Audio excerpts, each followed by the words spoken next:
Unlocking Spotlight's power on Mac. Spotlight is the built-in search tool for Mac, offering quick access to files, apps, and more.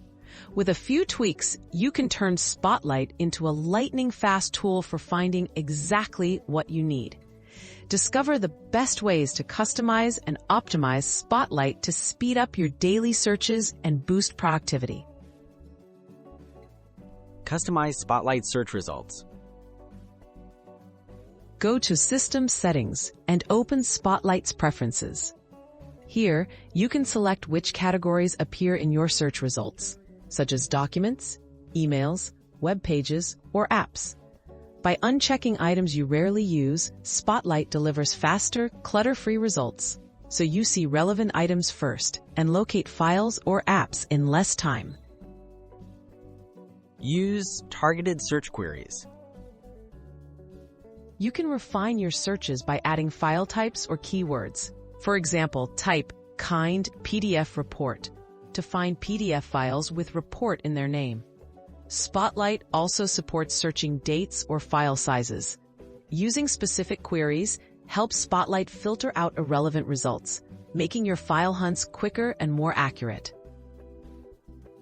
Rebuild the Spotlight index. If Spotlight feels slow or returns unexpected results, the index may need rebuilding. Go to Spotlight Preferences, add your hard drive to the privacy list, then remove it. This forces Spotlight to re-index your files, often improving speed and accuracy for future searches. Indexing may take some time, but pays off in efficiency later. Master quick calculations and conversions. Spotlight does more than search. Try typing calculations like 45 times 1.2 or currency conversions such as 100 USD to EUR. Results display instantly, saving you from opening a calculator or browser. Learning these shortcuts can speed up daily tasks and reduce the need for extra apps.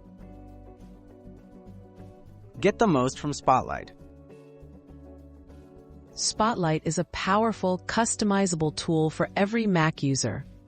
By adjusting preferences, using smart keywords, and keeping the index fresh, you'll dramatically increase search speed and efficiency. Explore these tips and enjoy smoother, faster access to everything you need on your Mac.